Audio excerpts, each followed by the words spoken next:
Everyone laughed when a bankrupt millionaire adopted a homeless girl who worked just to eat. He's shocked when he realizes she's a genius. Before we jump in, tell me, where are you watching from? I'd love to know. The 52nd floor had once felt like the top of the world to James Reynolds. Now, as he gazed out over the Chicago skyline from his modest apartment window, it seemed like a cruel reminder of how far he had fallen. The twinkling lights of downtown financial buildings, one of which had once borne his name, now mocked him with their distant brilliance. James swirled the amber liquid in his crystal tumbler, the last of his collection of fine whiskeys. Everything else was gone. The mansions, the cars, the yacht, the respect. All vanished in 6 devastating weeks when Victor Blackwood, his business partner of 3 decades and supposedly his best friend, had orchestrated the most elegant financial betrayal in recent memory. To empire builders, James whispered bitterly to the empty room, raising his glass in a mocking toast before taking a deep swallow, welcoming the familiar burn. The doctor's words from that morning echoed in his mind. Your blood pressure is dangerously high, Mr. Reynolds. The stress is killing you. James laughed humorlessly. Of course it was. Watching 30 years of work dissolve overnight would stress anyone to the breaking point. The nightmares had been relentless, standing in the boardroom as shares plummeted, watching helplessly as Blackwood transferred billions to offshore accounts, the pitying glances from former employees as security escorted him from the building. James Reynolds, the financial genius who had built Reynolds Financial Group from nothing, reduced to a cautionary tale. He pressed his forehead against the cool glass, his reflection revealing a man he barely recognized. At 58, his once commanding presence had withered. Deep lines carved paths from his eyes to his jawline. His tailored suits hung in the closet, replaced by a worn sweater and slacks that better suited his new station. What legacy did I actually leave? He asked himself, voice breaking in the silence of his apartment. Numbers on a screen? Buildings with my name that will be rebranded within a year? What was it all for? The distant wail of a siren drew his attention to the streets below, where tiny figures hurried through the first snow of the season. Real people with real lives, while he had lived in abstractions, market projections, asset valuations, risk, assessments. He had been so certain of his impact on the world. James drained the last of his whiskey, set down the empty glass, and made a decision. Tomorrow would be different. Tomorrow he would step outside these walls that had become both refuge and prison. Tomorrow he would remember what it meant to live in the real world again, not in the rarefied air where fortunes were made and lost with keystrokes. Little did James Reynolds know that tomorrow would change everything in ways he could never have calculated. The morning greeted Chicago with a relentless downpour that transformed the city streets into rushing rivers of gray. James pulled his worn coat tighter as he walked without purpose, letting the rain mask the tears he'd denied himself. For weeks, his doctor would be pleased. He was, at least outside. He almost missed her, a small huddled figure beneath the awning of what had once been a bookstore. The child couldn't have been more than 8, sitting cross-legged on a piece of cardboard that did little to protect her from the damp chill. Before her lay an array of delicate paper creations, origami animals crafted with surprising intricacy. James would have continued walking, as did everyone else hurrying past, had the girl not looked up at that precise moment. Their eyes met and he froze. Hers were startlingly alert, possessing a depth that seemed impossible in one so young. Intelligent, wary, and impossibly old. Would you like to buy one, sir? Her voice was clear and steady, no trace of the pleading wine street vendors often affected. They're $1 each, but they'll last forever if you keep them dry. James found himself kneeling to examine her work. Did you make these yourself? Yes, sir. The swan is the hardest, but the fox is my favorite. He picked up a small paper fox, marveling at the precision of its folds. My name is James. What's yours? Sophia, she answered, her small fingers arranging her wares with businesslike efficiency. Where are your parents, Sophia? The girl's hands stilled momentarily. My grandmother is in the hospital. I'm taking care of things until she gets better. James noticed two men across the street watching them with unsettling interest. Something protective stirred within him, an unfamiliar sensation after years of corporate detachment. How much for your entire inventory? He asked suddenly. Sophia's eyes widened in surprise, then narrowed with childlike calculation. $23. I have 23 pieces today. He reached for his wallet, finding two $20 bills. Keep the change. You must be hungry. Would you like something to eat? Her hesitation lasted only seconds before she nodded, gathering her few belongings into a threadbare backpack with practiced movements. They walked to a nearby diner, and James watched in silent concern as Sophia devoured a sandwich as if unsure when she might eat again. While she ate, she absently scribbled on a napkin. Glancing over, James was startled to see not childish doodles but complex mathematical equations, formulations that even with his financial background he could barely comprehend. "What are you working on there?" he asked casually. Sophia quickly covered the napkin with her hand. "Just numbers. They help me think."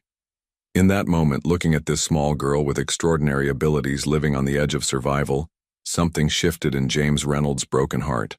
The world had more to offer than his self-pity, and perhaps, just perhaps, he had more to offer the world than he'd believed. As evening approached, James faced a dilemma he never expected. The rain had intensified, and Sophia had nowhere safe to go. "I have an extra room," he found himself saying, surprising himself as much as the girl. "It's just my office, but there's a sofa that converts to a bed." Sophia studied him with those unnervingly perceptive eyes. "Why would you help me? Most people just walk by." A fair question, one James wasn't entirely sure he could answer. "Maybe because I know what it's like when the world walks by." That night, he improvised a bedroom in his home office, clearing financial documents from the pull-out couch. Sophia fell asleep almost instantly, clutching her backpack as if it might disappear. James stood in the doorway, watching the steady rise and fall of her small chest, overwhelmed by the strange turn his life had taken. The next morning, he called Rebecca Harper, a social worker who had frequently criticized his company's cold corporate policies during community board meetings. She arrived skeptical but softened upon meeting Sophia. "You understand this is highly irregular," Rebecca said as they spoke in hushed tones in the kitchen. "I should be placing her in emergency foster care immediately." "She needs stability," James argued. "Her grandmother's in the hospital. This could be temporary." Rebecca's eyebrows rose. James Reynolds arguing for compassion over procedure? I never thought I'd see the day. When she interviewed Sophia alone, the girl was forthright about her situation. Her grandmother had suffered a stroke 3 weeks ago. With no other family, Sophia had been surviving on her own, rather than risk foster care. "She's extraordinary," Rebecca admitted afterward. "But the system has protocols." "The system failed her," James countered. "I'm requesting temporary guardianship while we locate her grandmother and assess the situation." 2 days later, they appeared before family court Judge Michaels, a man James recognized from charity functions in his previous life.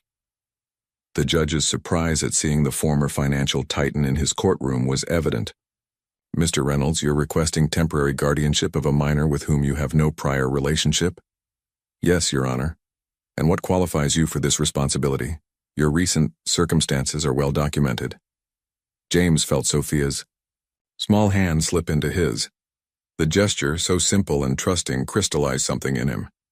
"Your Honor, I would like to amend my petition," he said, his voice stronger than it had been in months. "I'm seeking to adopt Sophia permanently." Gasps echoed through the courtroom.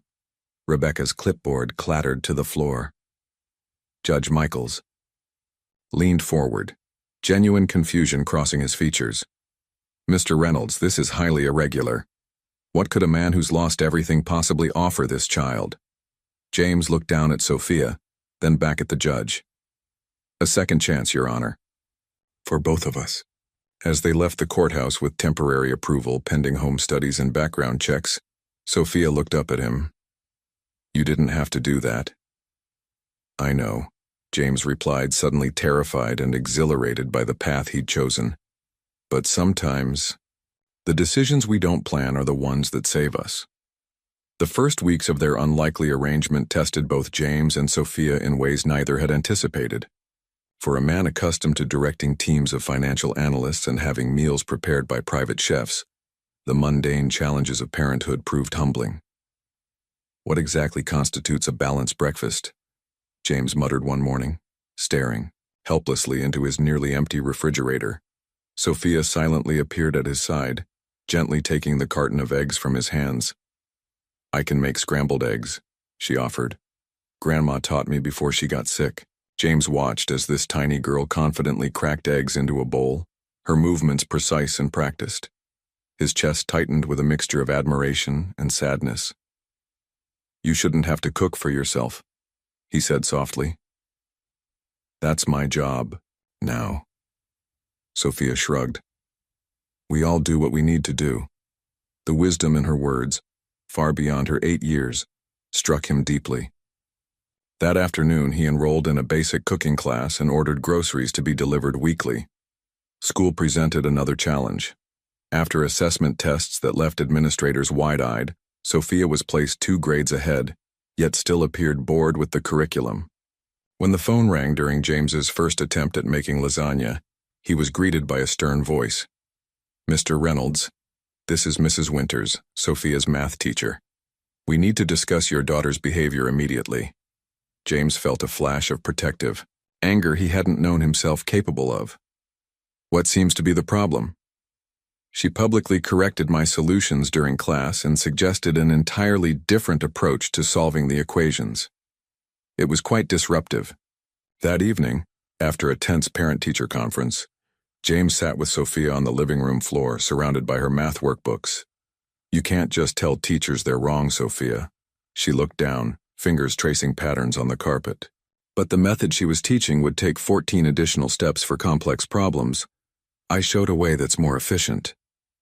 James examined her workbook, finding her method not just correct but elegant in its simplicity. "You're right," he admitted. "But sometimes, being right isn't enough. We need to find a better way for you to share your ideas." Nights brought their own difficulties. James would wake to heart-wrenching cries echoing through the apartment, finding Sophia tangled in sheets, fighting invisible demons. The first time he froze in the doorway, completely unprepared. By the third night he had learned to sit quietly beside her bed, his presence gradually calming her back to sleep. One morning, while changing the sheets, he discovered small hoards of food hidden beneath her mattress: crackers, cereal bars, apples, carefully wrapped and preserved. "I'm not going to let you go hungry," he promised when he gently confronted her about the hiding places. "There will always be food here." Sophia nodded, but the next week he found new caches in different locations. Trust, he realized, couldn't be built with mere words. The apartment slowly transformed. James cleared investment journals from bookshelves to make room for children's literature and advanced mathematics texts. A corner of the living room became devoted to art supplies for Sophia's origami. The refrigerator door, once pristinely bare, now displayed school papers marked with bright red A's. 6 weeks into their new life, James received another call from school. This time it was the principal. "Mr. Reynolds, we need to discuss Sophia's placement. Our educational psychologist has evaluated her work and, well, frankly, we've never seen someone with her mathematical abilities." That afternoon, surrounded by educators and specialists, James listened as they explained what he had already begun to suspect. "She doesn't just understand mathematics," explained Dr. Harrison, pushing his glasses up his nose. "She sees patterns and connections that most mathematicians spend lifetimes trying to comprehend. She's not being difficult when she corrects her teachers. She simply sees more efficient paths that others miss." On the drive home, Sophia sat quietly in the back seat, her small legs swinging nervously. "Am I in trouble?" she finally asked. James caught her eye in the rearview mirror. "No, Sophia. You're extraordinary. We just need to figure out the right way to nurture that brilliance." That night, after tucking her in, James leaned against the closed bedroom door, overwhelmed by the responsibility he'd taken on. He had once managed billions of dollars and thousands of employees, yet nothing had prepared him for guiding this remarkable child whose mind operated on a different plane. It wasn't just about providing food and shelter anymore. It was about creating a home where a genius could safely grow. The invitation arrived on heavy cream stationery, an unexpected ghost from James's former life. The Chicago Financial Foundation was hosting its annual charity gala, an event he had once chaired. In smaller handwritten script at the bottom, "James, it would mean a lot to see you there. Margaret." Margaret Chen had been one of the few board members who had stood by him, albeit quietly, during his downfall. The gesture touched him more than he expected. "We've been invited to a fancy dinner," he told Sophia over their breakfast of slightly burnt pancakes. She looked up, maple syrup dripping from her fork. "We? I'm not leaving you with a sitter. You're my daughter now." The word still felt new on his tongue, but increasingly right. "Besides, it's time we ventured back into society together." That Saturday, James dusted off his last remaining tailored homme suit while Sophia twirled in a new navy blue dress they'd purchased for the occasion. As their taxi approached the glittering downtown hotel, he felt Sophia's small hand slip into his. "Are you nervous?" she asked, her perception uncanny as always. James managed a small smile. "Terrified." "Me too," she confessed. "But we have each other now." The ballroom fell into a hushed silence when they entered. James Reynolds, once king of this world, now returning as a dethroned monarch with a child from the streets at his side. Whispers followed them like shadows as Margaret approached, embracing James warmly. "I'm so glad you came," she said before, kneeling to Sophia's level. "And this must be the remarkable young lady I've heard about." Dinner proceeded awkwardly but tolerably, until a familiar voice cut through the gentle hum of conversation. "Well, if it isn't the great James Reynolds gracing us with his presence." Victor Blackwood stood at their table, champagne flute in hand, his smile as sharp as broken glass. Though only 3 years younger than James, Blackwood looked a decade, his junior success having preserved rather than aged him. "Victor," James acknowledged, his hand instinctively moving to Sophia's shoulder. "Charity is your new business now, Reynolds?" Blackwood's eyes flicked dismissively to Sophia. "Taking in strays?" James felt his blood pressure spike dangerously, but before he could respond, the conversation around them shifted to a technical discussion of a new financial algorithm Blackwood's company was launching. "Our risk assessment model projects market vulnerabilities with 87% accuracy," Blackwood boasted to the table, "revolutionary in predicting downturns." "Your variable is wrong," came Sophia's clear voice from beside James. The table fell silent. Blackwood's smile froze. "Excuse me?" "Your risk variable," Sophia continued, seemingly oblivious to the tension. "It's underestimated by at least 40%. Your formula doesn't account for compounding factors in extended bear markets." Blackwood's laugh was brittle. "Well, isn't that adorable? Reynolds, you're teaching street urchins finance now?" Several diners chuckled nervously, but Walter Simmons, a veteran hedge fund manager, leaned forward with interest. "Actually, how did you come to that conclusion, young lady?" Sophia reached for a napkin, borrowed a pen, and quickly sketched a series of equations. Simmons studied them, his bushy eyebrows rising steadily. "Remarkable," he muttered. "She's right, Victor. Your model doesn't account for these variables." Blackwood's face flushed crimson. "This is absurd. I won't be lectured by a child." As he stormed away, Sophia's eyes remained fixed on the digital display where Blackwood's presentation still glowed. "Mr. Reynolds," she whispered, "there's something strange about those numbers." Later, as James tucked an exhausted Sophia into bed, he found himself torn between pride and concern. "You were brilliant tonight," he told her. "He wasn't a nice man," Sophia observed sleepily, "and his math was sloppy. But there was something else in those projections. Something hidden." As she drifted off to sleep, James remained sitting at her bedside, unsettled by the evening's events. Victor Blackwood was not a man who forgot or forgave humiliation. In defending Sophia, James had potentially made a powerful enemy even more dangerous.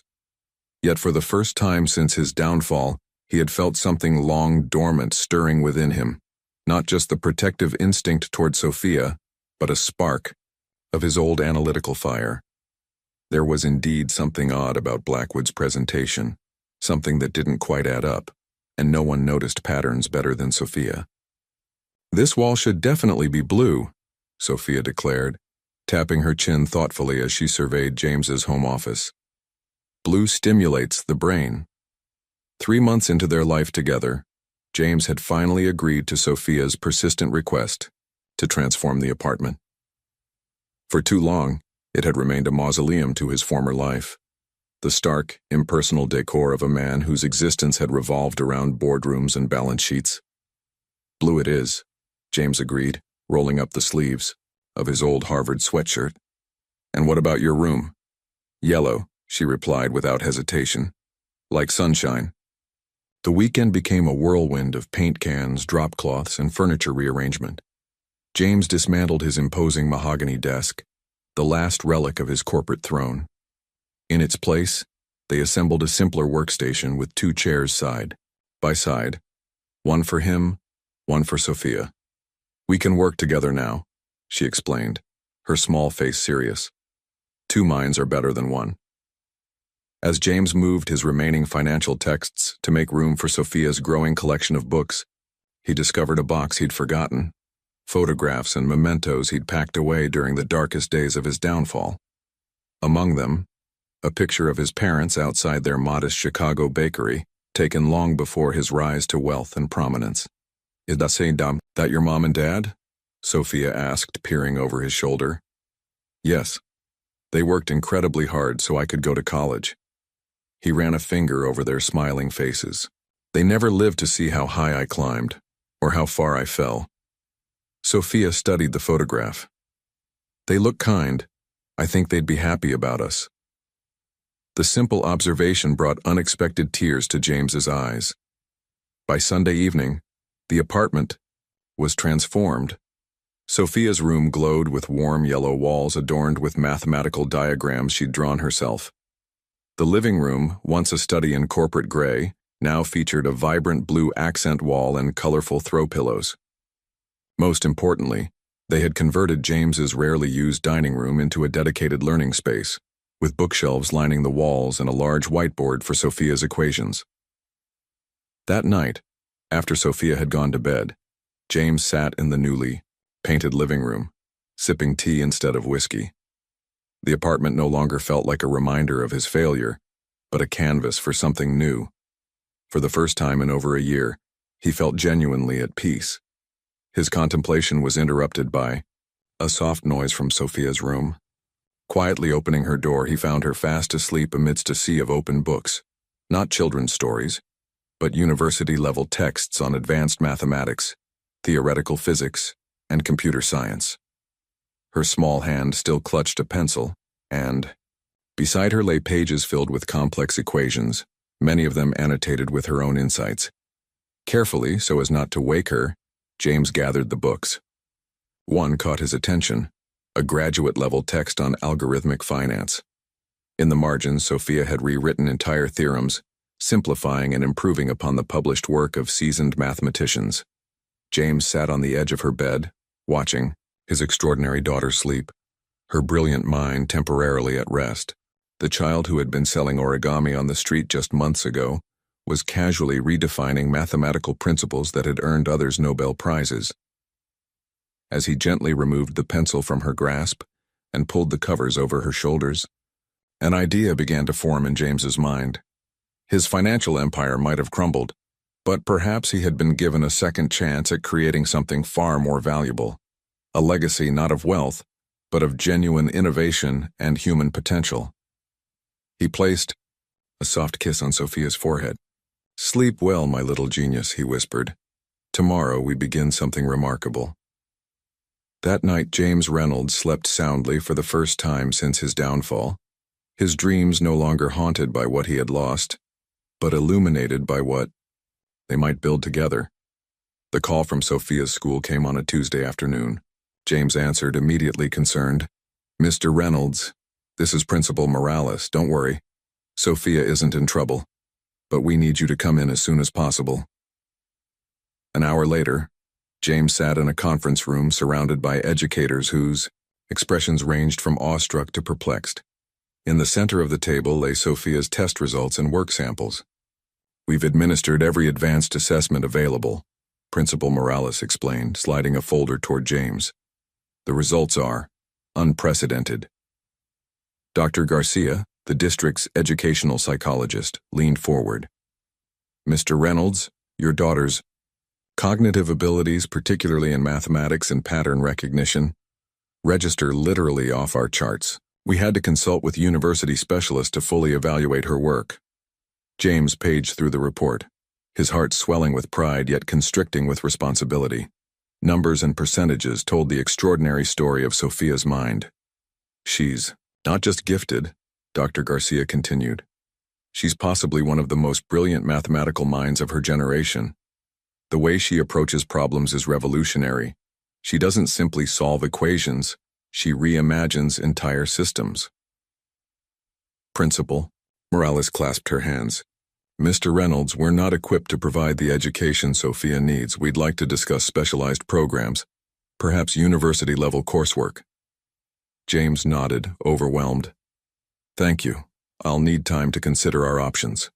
Returning home, he found Sophia at the kitchen table, homework long finished, now deeply engaged in an advanced calculus textbook. How was your meeting? She asked without looking up. Enlightening, he replied carefully. Sophia, why didn't you tell me how advanced your mathematical abilities really are? She shrugged, suddenly looking every bit the 8-year-old she was. I didn't want to be different, not more than I already am. Being different isn't a bad thing, James said gently. It was on the streets. Her voice grew quiet. Standing out gets you noticed.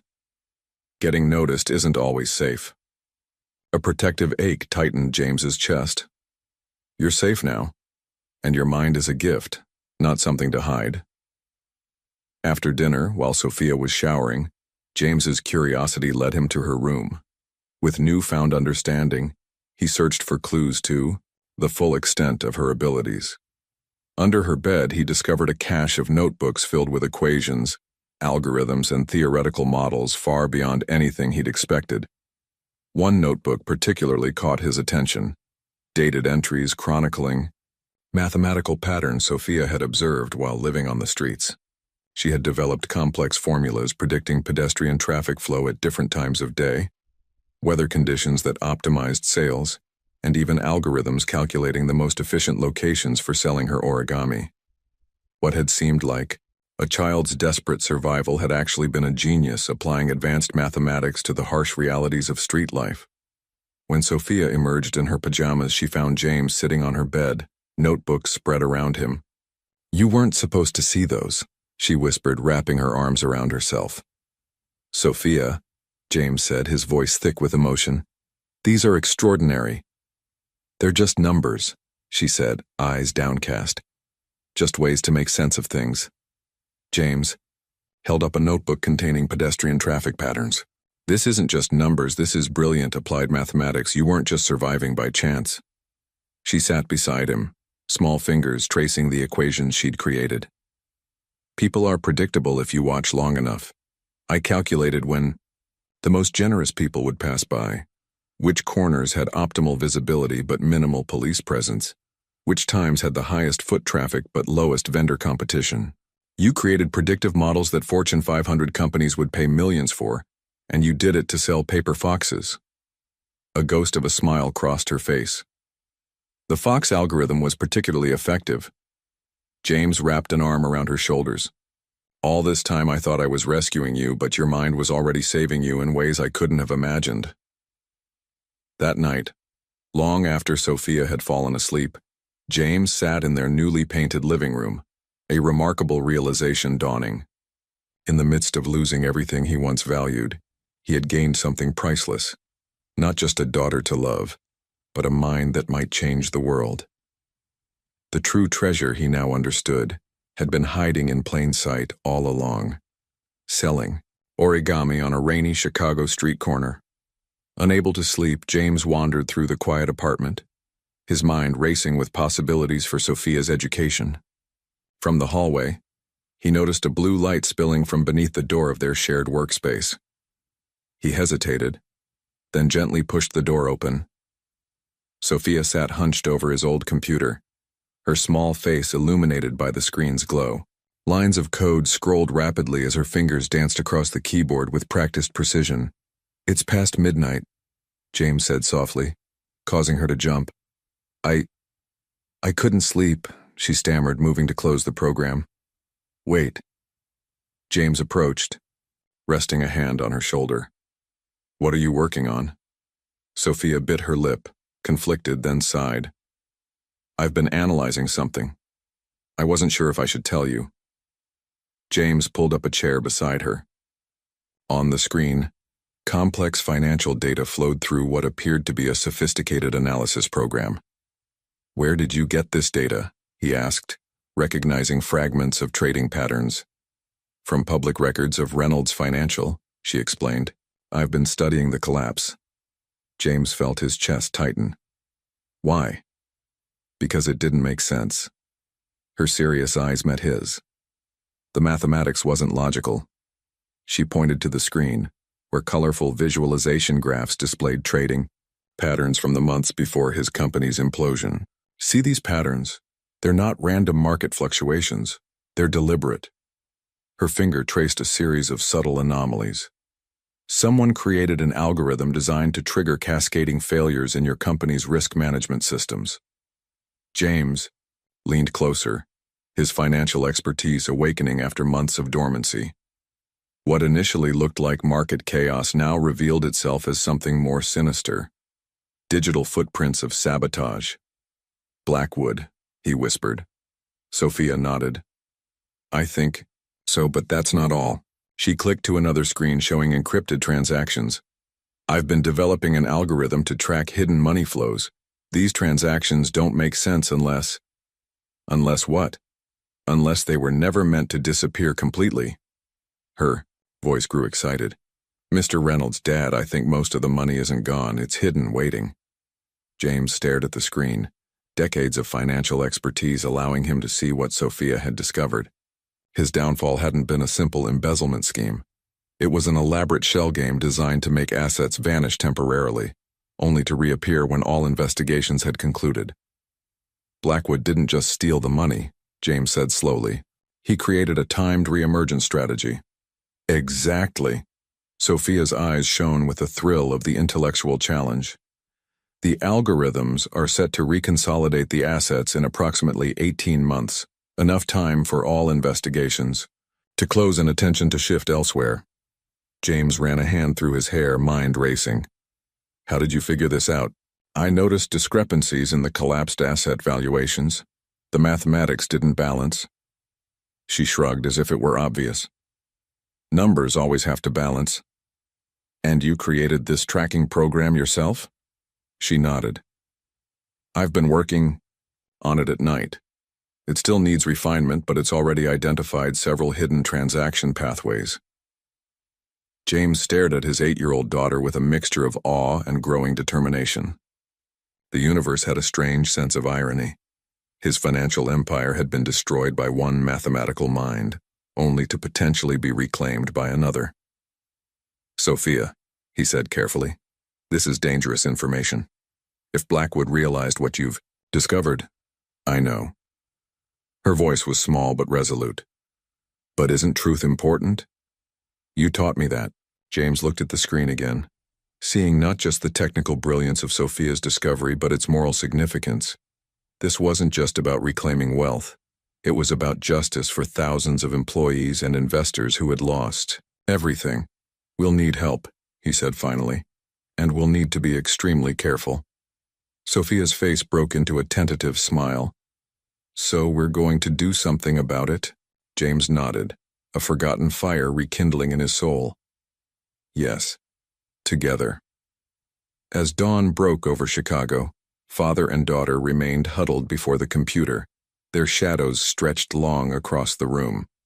Two minds united by mathematics, justice, and the unexpected bond that had transformed them both. A familiar electricity filled the air in the Reynolds apartment. The storage closet, once filled with forgotten financial memorabilia, had been transformed into a makeshift operations center. 3 large whiteboards lined the walls covered with complex diagrams, timelines, and code segments. A secured server hummed in the corner, running Sophia's tracking algorithms day and night. They had given their mission a name: Project Phoenix. Like the mythical bird, they aimed to resurrect justice from the ashes of deception. "We need more processing power," Sophia announced one morning, her hair twisted into messy braids as she studied the latest algorithm outputs. "The pattern recognition module keeps overloading when tracking the offshore transfers." James nodded, making a note. "I'll see what I can arrange. But we also need human insight, someone who understands the technical infrastructure Blackwood uses." That afternoon, while Sophia attended her newly arranged university-level mathematics course, James visited a small technology consulting firm in downtown Chicago. Sarah Lawson had been the lead systems architect at Reynolds Financial before the collapse. Unlike many executives, she had refused Victor Blackwood's generous offer to join his new venture. "James Reynolds," she said, rising from behind her modest desk. "I never expected to see you again." "Hello, Sarah," he replied, noting the wariness in her eyes. "I need your expertise, off the record." Sarah's office blinds were drawn as James carefully explained what Sophia had discovered. He omitted certain details, including the full extent of his daughter's genius, but shared enough to convey the gravity of their findings. So an 8-year-old girl decoded what teams of federal investigators couldn't? Sarah looked skeptical. "She sees patterns others miss," James said simply. "But we need someone who understands the systems from the inside." Sarah studied the data samples he'd brought. Her expression shifted from doubt to focused concentration. "These transaction signatures," she murmured. "They're using a modified version of the security protocol I developed before I left." She looked up sharply. "I always thought the collapse was too clean, too complete. Blackwood isn't just brilliant, he's meticulous. He would never leave loose ends." "Unless the loose ends were part of the design," James suggested. "A perfect crime with a delayed completion." By evening, Sarah had agreed to join Project Phoenix, bringing critical technical expertise and, just as importantly, a passionate desire for justice. The team now comprised 3: James with his financial acumen, Sarah with her systems knowledge, and Sophia with her extraordinary mathematical insight. Days turned into weeks as they worked to unravel Blackwood's scheme. The apartment buzzed with purpose. James found himself energized in a way that even his most successful business days hadn't matched. This wasn't about wealth accumulation, it was about righting a profound wrong. One night, as they sorted through newly discovered transaction pathways, Sophia suddenly grew quiet. "What is it?" James asked, recognizing her pensive expression. "If we succeed," she said slowly, "what happens to all those people who lost everything?" James paused, considering her question carefully. In his focused pursuit of exposing Blackwood, he hadn't fully contemplated the aftermath. "Ideally, assets would be returned to investors and former employees," he explained. "But the legal process would be complex." Sophia's fingers tapped a rhythmic pattern on the table, something she often did while thinking deeply. "What if we could do more than just expose the fraud?" she suggested. "What if we could create a system that prevents this from happening to others?" Sarah looked up from her computer. "What are you thinking, Sophia?" "The algorithm I'm developing doesn't just track hidden assets," she explained, excitement building in her voice. "It identifies the mathematical signatures of fraudulent transactions before they can cause systemic damage. With refinement, it could become a financial immune system." James and Sarah exchanged glances, recognizing the potential magnitude of what Sophia was proposing. "That would transform financial security globally," Sarah said. "But Blackwood won't go down without a fight. If he realizes what we're doing, he'll try to stop us," James finished grimly, "which is why we need to be prepared for every contingency." That Night, they established rigorous security protocols. All digital communications were encrypted. Physical evidence was stored in multiple secure locations. Most importantly, they developed emergency separation procedures in case they were discovered. As James tucked Sophia into bed, later than usual due to their intensive work, he felt a mixture of pride and concern. "Are you sure you want to continue with this?" he asked softly. "It's not too late to step back and let the authorities handle it." Sophia looked up at him, her young face solemn. "The streets taught me something important," she said. "Justice doesn't just happen. People make it happen." She squeezed his hand. "We can make it happen." James felt a surge of emotion. In less than a year, his life had transformed from despair to purpose, from isolation to family. Whatever dangers lay ahead, they would face them together. As he closed her bedroom door, his phone vibrated with a text from Rebecca Harper, the social worker who had helped with Sophia's adoption. "Need to discuss urgent matter regarding S. Can we meet tomorrow?" James frowned at the unexpected message. Throughout their operation, they had maintained normal appearances. Rebecca's regular visits had continued without incident. What urgent matter could have arisen? Little did he know that Project Phoenix was about to face its first serious threat. The cafe James chose for his meeting with Rebecca Harper overlooked Millennium Park, offering both privacy and public safety. He arrived early, selecting a corner table with a clear view of all entrances, a precaution that had become second nature since beginning Project Phoenix. Rebecca arrived precisely on time, her usual professional composure slightly frayed. Her hair was pulled back severely, and dark circles shadowed her eyes. "Thank you for meeting me," she said, settling into her chair and declining a menu. "How's Sophia adjusting to her advanced coursework?" James maintained a pleasant expression, while mentally noting Rebecca's unusual direct inquiry about Sophia's academic specifics, information he had deliberately kept vague in their regular reports. "She's thriving," he replied carefully. "What's this urgent matter you mentioned?"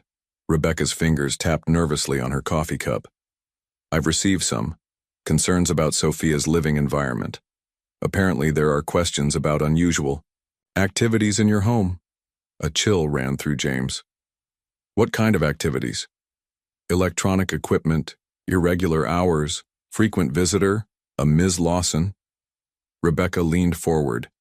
"James, if you're involved in something that could jeopardize Sophia's well-being, our home life is perfectly appropriate," James interrupted firmly.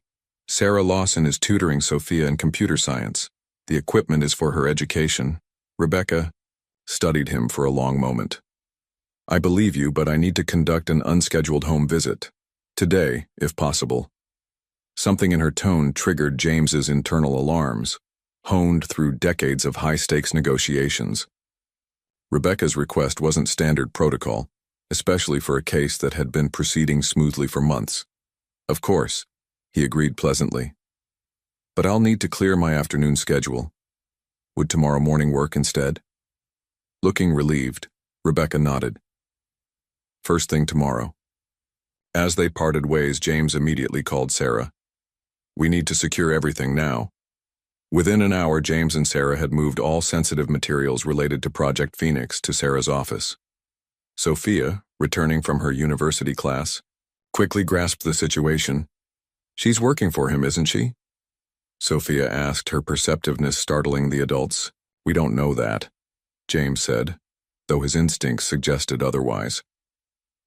That evening, while Sophia worked on homework in her room, James activated the small security system they'd recently installed. A discreet camera showed Rebecca Harper approaching their building 12 hours before her scheduled visit. "I knew it," Sarah whispered as they watched Rebecca skillfully pick the lock on their apartment door. On the security feed, they observed Rebecca systematically searching the apartment, photographing documents and placing what appeared to be surveillance devices in strategic locations. When she entered Sophia's room, James tensed, but she merely glanced at the sleeping child before continuing her search. "She's thorough," Sarah noted grimly. "Professional," James nodded. a plan already forming. Let's return. I want to welcome our unexpected visitor properly. Rebecca's face drained of color when she emerged from the hallway to find James calmly, seated in the living room waiting. Working late, Rebecca? He asked quietly. James, I was concerned after our conversation and decided to save it. His voice remained controlled. The cameras caught everything. Her composure crumbled instantly. He made me do it, she whispered, sinking into a chair. Blackwood has evidence that could destroy my career, documentation errors I made years ago. He threatened to expose me unless I helped him. Helped him do what, exactly? Monitor you, she admitted. At first it was just regular reports, but recently he's become obsessed with Sophia, especially after the charity dinner incident. He keeps asking about her mathematical abilities, her routines, her schoolwork. James felt a cold dread settle in his stomach. And what did you tell him? Only what anyone could observe, Rebecca insisted. But he knows you're working on something. He's convinced the girl knows something that could threaten him. James moved closer, his voice dangerously quiet. And does he understand what happens to people who threaten my daughter? Rebecca looked away. You don't understand. Victor Blackwood isn't just wealthy. He's connected. Powerful people protect him. Her eyes met James's. Do you honestly think he would allow a child from the streets to destroy his empire? From the hallway came a small voice. I'm not just a child from the streets anymore. Sophia stood in her pajamas, her expression far older than her years. I have a family now, and we're going to stop him. Rebecca looked between them, genuine, regret crossing her features. I'm sorry, I truly did support your adoption of Sophia, that wasn't fake. But everything since has been, James said flatly. Get out, and take your surveillance devices with you. After Rebecca left, James found Sophia in their workspace, already rebooting their secure systems on her laptop. We need to accelerate our timeline, she said without looking up. Blackwood knows we're onto him. James marveled at her composure. You're not afraid? Sophia finally paused, her small fingers resting on the keyboard. I lived on the streets. During Chicago winters, Dad. I learned that fear doesn't help, planning does. Her eyes, wise beyond their years, met his. So let's plan. That night they made 3 critical decisions. Relocate their operations completely to Sarah's secure office, develop contingency scenarios for various threats, and most importantly, move from defense to offense. Rebecca's betrayal changes everything, James told Sarah over their encrypted line. Blackwood now knows about Sophia's abilities in our investigation. Our only advantage is that he doesn't know exactly what we've discovered or how far we've gotten. So we use that, Sarah replied. Classic misdirection while we complete the algorithm. As James finally fell into a troubled sleep that night, Sophia's words echoed in his mind. I'm not just a child from the streets anymore. Indeed, she wasn't. She was his daughter, a mathematical prodigy and possibly the one person in the world capable of bringing down Victor Blackwood's corrupt empire. And that made her very, very dangerous to a man with everything to lose. The whine. Sound of splintering wood jolted James awake at 3:17 a.m. Years of corporate crisis management kicked in. He was out of bed, grabbing Sophia from her room, and moving toward their emergency exit before fully conscious. Dad? Sophia mumbled sleepily. Code. Phoenix, he whispered, the phrase they'd established for their evacuation protocol. Instantly, she was alert, reaching for the pre-packed backpack beside her bed. Heavy footsteps echoed through the apartment as they slipped out the service door to the building's back stairwell. James's phone vibrated with an automated security alert. Their front door had been breached by what the system classified as forced entry, multiple subjects. Sarah's waiting 3 blocks south, James whispered as they descended the stairs. Remember the plan? Sophia nodded, her small face solemn in the dim emergency lighting. Contingency 4. The night air hit them with bracing coldness as they emerged into the alley behind their building. James led them through a practiced route of side streets, constantly checking for pursuit. Finally, they reached the designated meeting point where Sarah's modest sedan idled, headlights off. "They found us faster than expected," Sarah said as they slid into the back seat. "The surveillance devices must have had remote activation capabilities." James nodded grimly. "Implement the separation protocol." Sarah glanced at him sharply. "Are you sure?" "We have no choice. Sophia's safety comes first." The prearranged safe house was a small apartment above a family-owned bookstore in an unassuming neighborhood. As dawn broke, James helped Sophia unpack the essentials while Sarah secured the perimeter. "How long do we need to stay separated?" Sophia asked, her voice steady despite the night's events. "Not long," James promised, though uncertainty gnawed at him. "I'll draw their attention while you and Sarah complete the algorithm. It's safer if they focus on me." Sophia's eyes, too perceptive for her age, searched his face. "You're not telling me everything," James sighed, kneeling to her level. "My blood pressure has been spiking again. The doctor warned me that another crisis could be dangerous. I need to know you're safe, especially if—" He couldn't finish the sentence. Sophia threw her arms around his neck. "You have to take your medication. Promise me." "I promise," he whispered, holding her tightly. The separation was harder than he'd anticipated. James established himself in a conspicuous downtown hotel, making calculated appearances that would draw Blackwood's surveillance away from Sophia. Meanwhile, she remained with Sarah, working tirelessly on the algorithm while continuing her education remotely. They maintained communication through an ingenious system Sophia had devised, mathematical problems posted on a forum for young prodigies that contained embedded messages decipherable only to someone with their specific shared knowledge. 2 weeks into their separation, the pressure finally broke James's tenuous health. During a meeting with a financial journalist, part of their misdirection strategy, crushing chest pain drove him to his knees. He awoke in the cardiac unit of Chicago General Hospital, monitors beeping steadily around him. His first conscious thought was of Sophia. Had their communication system been compromised by his hospitalization? Would she think he had abandoned their plan? With trembling hands, he reached for the hospital tablet, accessing the mathematics forum. There he found a new problem posted under Sophia's pseudonym, a complex equation that, when properly decoded, read, "We're safe. Algorithm at 87%. Don't worry about us. Focus on recovery." Tears pricked his eyes. Even separated, her brilliant mind remained connected to his. From his hospital bed, James observed 2 men in dark suits maintaining a discreet watch on his room. Blackwood's surveillance hadn't diminished with his health crisis. If anything, it had intensified. Good.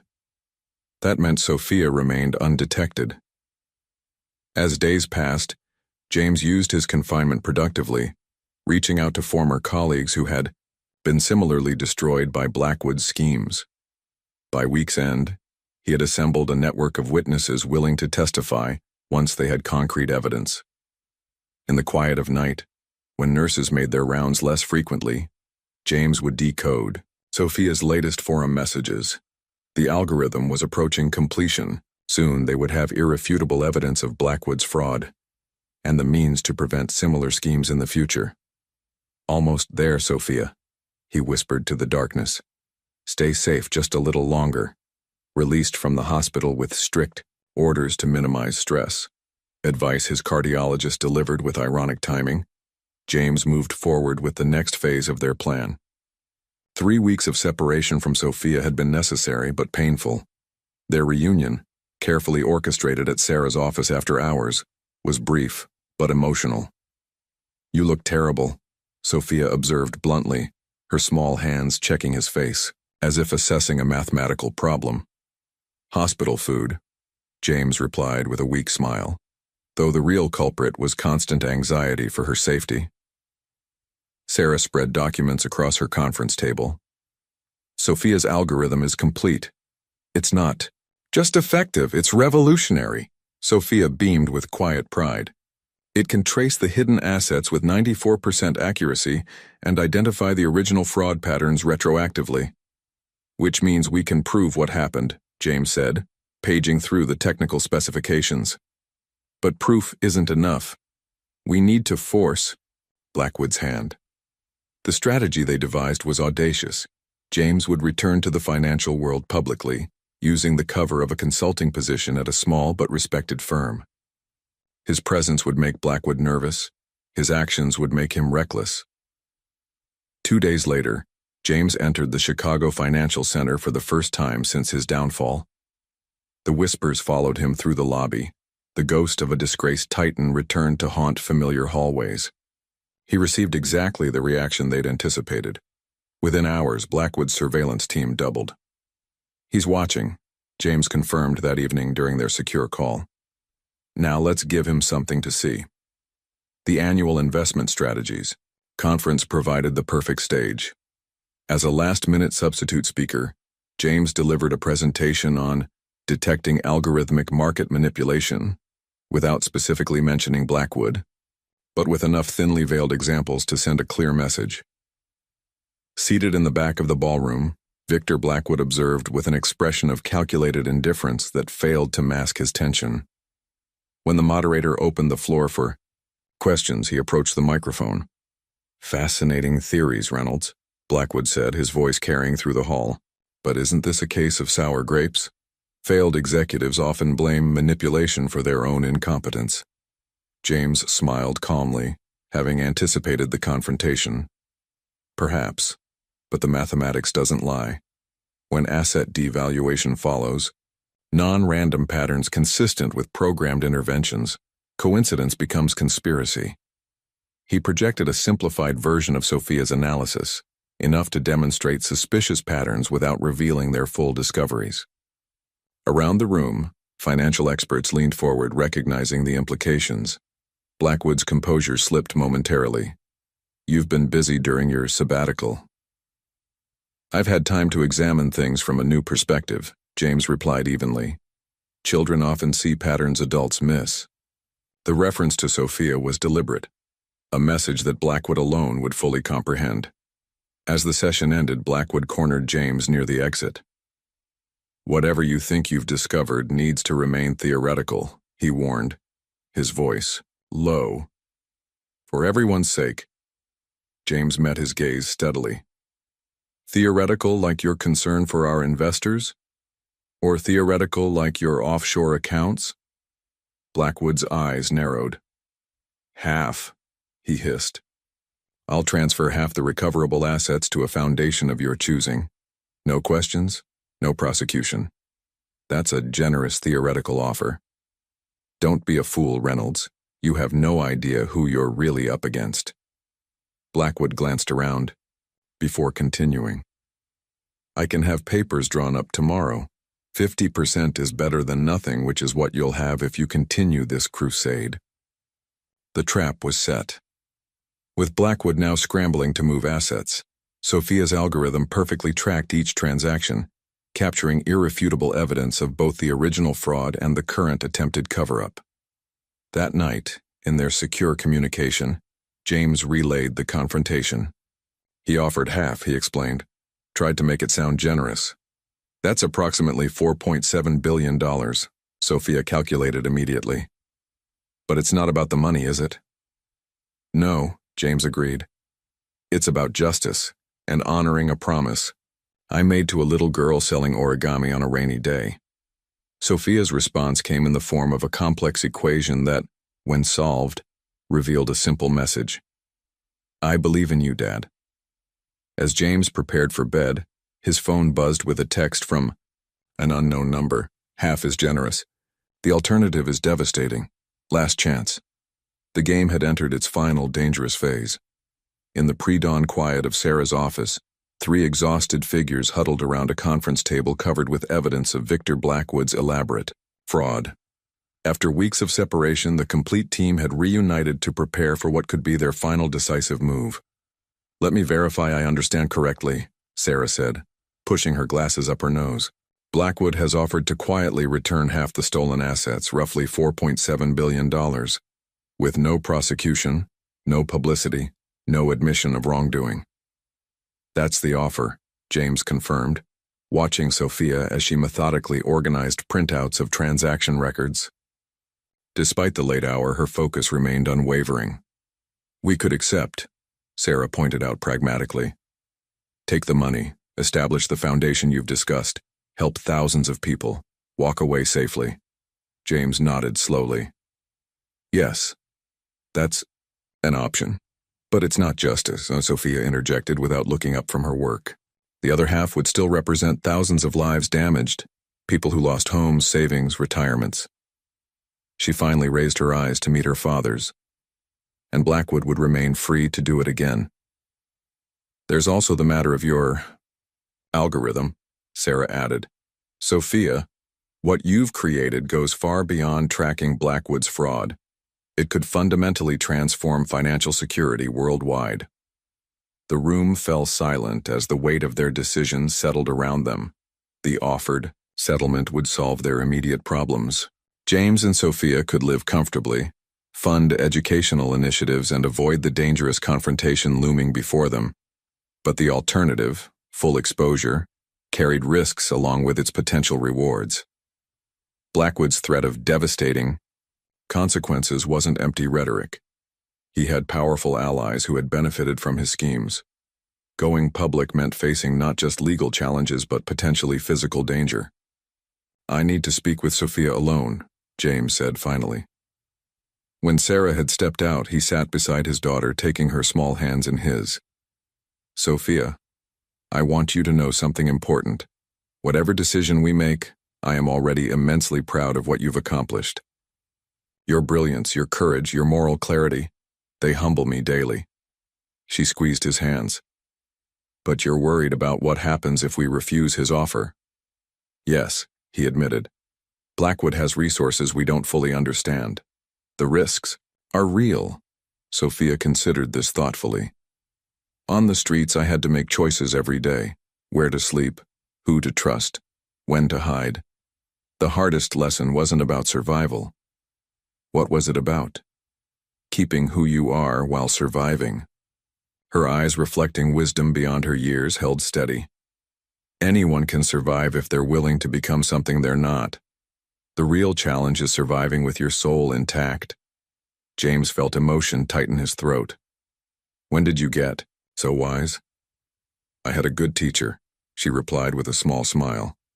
"A man who could have walked past a little girl selling origami but chose to see her instead." They sat in companionable silence for several minutes, the decision crystallizing between them without further words. When Sarah returned, their path was clear. "We're going public," James announced. "Full disclosure, complete evidence, no deals." Sarah nodded, not surprised. "I figured as much, but there's something else we need to consider." She opened her laptop, displaying a complex analysis of Sophia's algorithm. This isn't just a tool for exposing Blackwood. With proper development, it could become a financial safeguard, an early warning system against similar frauds worldwide. Sophia leaned forward, excitement brightening her tired eyes. "You mean implemented as an open-source protocol for regulatory agencies?" "Exactly," Sarah confirmed. "Instead of just punishing one criminal, we could protect millions of future victims." The implications were staggering. What had begun as a personal quest for justice had evolved into something with potentially global impact. Sophia's mathematical genius, born from street survival and nurtured through her bond with James, could transform the very foundation of financial security. "That would be a true legacy," James said softly. "Better than buildings with your name on them?" Sophia asked, a hint of teasing in her voice. He smiled, remembering his former obsession with emblazoning the Reynolds name across Chicago's skyline. "Infinitely better." As dawn broke over the city, they finalized their strategy. The evidence would be presented simultaneously to federal regulators, key journalists, and international financial oversight committees. Sophia's algorithm would be offered as an open-source solution, with proper safeguards to prevent its misuse. The foundation they had discussed would still be established, but with a different purpose, supporting financial literacy and providing resources for victims of fraud, particularly those without voices in the system. There's no going back once we do this, James cautioned as they prepared to leave. Blackwood will use every resource to discredit us. I know, Sophia replied calmly. But on the streets, I learned another important lesson. She zipped up her backpack full of evidence, her expression resolute. The scariest threats come from people who don't want you to realize your own power. As they walked together into the brightening day, James reflected on the extraordinary journey that had brought them to this moment. A year ago, he had been a broken man, his identity shattered along with his fortune. Now, with less material wealth but infinitely greater purpose, he faced the greatest challenge of his career alongside the greatest gift of his life, a daughter whose brilliant mind was matched only by her courageous heart. Whatever storms awaited them, they would weather them together. The Securities and Exchange Commission's Chicago office was not accustomed to receiving visits from disgraced former CEOs, accompanied by 8-year-old girls. Yet on a crisp Monday morning, that's exactly who arrived at their doorstep. We have an appointment with Director Harmon, James stated calmly to the security guard, who glanced dubiously between James's worn but dignified suit and Sophia's neat school uniform. Reynolds and Reynolds, the guard confirmed, eyebrows raised. Father and daughter, James affirmed, his hand resting protectively on Sophia's shoulder. Director Eleanor Harmon greeted them with professional courtesy masking obvious curiosity. A veteran regulator with 30 years of experience, she had investigated hundreds of financial crimes, including the initial and ultimately inconclusive review of Reynolds' financials collapse. Mr. Reynolds, I must admit your request for this meeting was unusual, she began once they were seated in her office. What we're about to share is equally unusual, James replied, nodding to Sophia, who opened her laptop. For the next 2 hours, they methodically presented their evidence: transaction records, algorithmic analyses, pattern identifications, and comprehensive timelines. Sophia explained the mathematical signatures of fraud with a clarity that left even seasoned financial investigators leaning forward in fascination. This is remarkable, Director Harmon finally said, removing her glasses to rub her eyes. If verified, this represents one of the most sophisticated financial crimes we've ever documented. It's verified, Sophia assured her confidently. The mathematical certainty is 98.7%. Simultaneously across town, Sarah Lawson presented the same evidence to the Financial Crimes Division of the FBI, while digital packages were delivered to selected journalists at major financial publications. By afternoon, the wheels of justice were unmistakably in motion. Federal agents executed search warrants at Blackwood Capital's headquarters. Trading of related securities was temporarily suspended. Victor Blackwood's name flashed across financial news tickers worldwide. James and Sophia watched the developments from the safety of a temporary location arranged by federal authorities. As predicted, Blackwood's counterattack was swift and vicious. Former Reynolds financial CEO launches desperate smear campaign, read one headline on a business news site controlled by Blackwood's media allies. Another questioned Sophia's existence, suggesting she was a PR invention designed to humanize a failed executive. They're saying I'm not real, Sophia observed, reading the articles on her tablet with analytical detachment. That's actually a fascinating strategy. James smiled despite his concern. How so? It indicates they can't attack the mathematics itself, she explained. If they could disprove our evidence, they would. Instead, they're trying to discredit the source. By evening, the story had evolved beyond Blackwood's ability to control. Financial analysts worldwide began examining the publicly released portions of Sophia's algorithm, confirming its validity. Statements from former Reynolds financial employees corroborated the timeline of suspicious activities preceding the company's collapse. Most damaging to Blackwood, international banking authorities had frozen suspicious accounts identified by Sophia's program, capturing billions in assets before they could be moved again. The following morning, James received a call from Walter Simmons, the veteran hedge fund manager who had witnessed Sophia's mathematical prowess at the charity dinner. Reynolds, what that child of yours has created goes beyond exposing Blackwood. Simmons said without preamble. This algorithm could revolutionize financial security. Half the firms on Wall Street are already analyzing the public components. What's your endgame here? It was the question they had prepared for, the crucial next step in their strategy. We're establishing the Financial Transparency Initiative, James explained. The complete algorithm will be released as a public resource with ongoing development, supported by a non-profit foundation. You could make billions patenting this technology, Simmons countered. We're not interested in profiting from it. The algorithm was created to protect people, not to enrich us. The street won't understand that logic. Then it's time for new logic, James replied simply. 3 days later, James and Sophia took their most public step yet, a carefully arranged interview with the respected financial journalist Maria Chen, conducted in their newly secured apartment.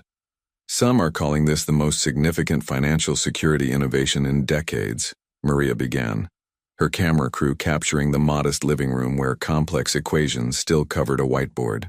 Yet you're offering it freely to the world. Why? James looked to Sophia, encouraging her to answer. Because mathematics doesn't belong to anyone, she explained, her voice clear and confident. It's a universal language that helps us understand patterns and protect people. Keeping it private would defeat its purpose. And what would you say to those questioning whether an 8-year-old could really create such a sophisticated algorithm? Sophia smiled. I would invite them to examine the mathematics. Numbers don't care how old you are. As the interview concluded, Maria asked the question James had been expecting. Mr. Reynolds, many are curious. Who exactly created this remarkable algorithm? You've been careful not to take credit yourself. James looked at his daughter with unmistakable pride. A brilliant mind who taught me that true value isn't measured in dollars. Beyond that, we prefer to let the work speak for itself. By week's end, federal indictments were issued against Victor Blackwood and 6 associates. International financial regulators had implemented preliminary versions of Sophia's detection system, already identifying suspicious patterns in 3 unrelated cases. Most significantly, nearly 70% of the assets stolen from Reynolds Financial had been located and frozen, with legal proceedings underway to return funds to former investors and employees. That night, as Sophia completed her advanced mathematics homework at their kitchen table, James received a text message from an anonymous number. This isn't over. Reynolds. He deleted it without comment, choosing instead to focus on the remarkable child before him and the extraordinary future they were building together. 1 year later, James and Sophia stood together on the sidewalk where they had first met. The winter air carried the same chill, but everything else had changed. Hard to believe it was right here, Sophia said, looking at the spot where she had once displayed her origami creations. At 9 years old now, she stood a little taller, her posture reflecting the confidence of a child who knew she was both loved and valued. Sometimes the most important moments happen in the most ordinary places, James replied, his hand resting gently on her shoulder. Behind them rose the newly established headquarters of the Reynolds Foundation for Educational Innovation. Funded with a portion of the recovered assets from Blackwood's fraud, the foundation had already launched programs for mathematically gifted children from disadvantaged backgrounds, providing opportunities that might otherwise never have existed. Victor Blackwood was serving the first year of a 15-year sentence for securities fraud, money laundering, and obstruction of justice. His empire had crumbled, but more importantly, the financial safeguards developed from Sophia's algorithm had been implemented in markets worldwide, already preventing 3 major fraud attempts. You could have just given me a sandwich that day and kept walking, Sophia observed as they made their way back to the foundation building. Most people would have. James smiled, remembering the broken man he had been, isolated, bitter, defined by his losses. I thought I was saving you, he said softly. I never realized you would save me. The lobby of the foundation featured a simple display case. Inside, carefully preserved, was the first origami fox Sophia had sold him, alongside a framed printout of the first line of code from her groundbreaking algorithm. Beneath them, a small plaque read, Extraordinary solutions often come from unexpected places. In Sophia's new advanced mathematics class at the university, professors who had initially been skeptical of a child prodigy now regularly sought her insight. The academic papers they were co-authoring promised to transform not just financial security, but computational approaches to pattern recognition across multiple fields. "Dad," Sophia said as they entered his office overlooking the Chicago skyline, "do you ever miss your old life? The money, the power, the buildings with your name on them?" James considered the question seriously. "I miss certain comforts," he admitted, "but not the emptiness that came with them. Not the person I was becoming." He looked at his daughter, this remarkable child who had transformed his understanding of wealth, success, and purpose. "What we're building now will help people long after we're gone," he continued. "That's a legacy worth having." Sophia nodded thoughtfully. "I've been working on something new," she said, pulling a notebook from her backpack.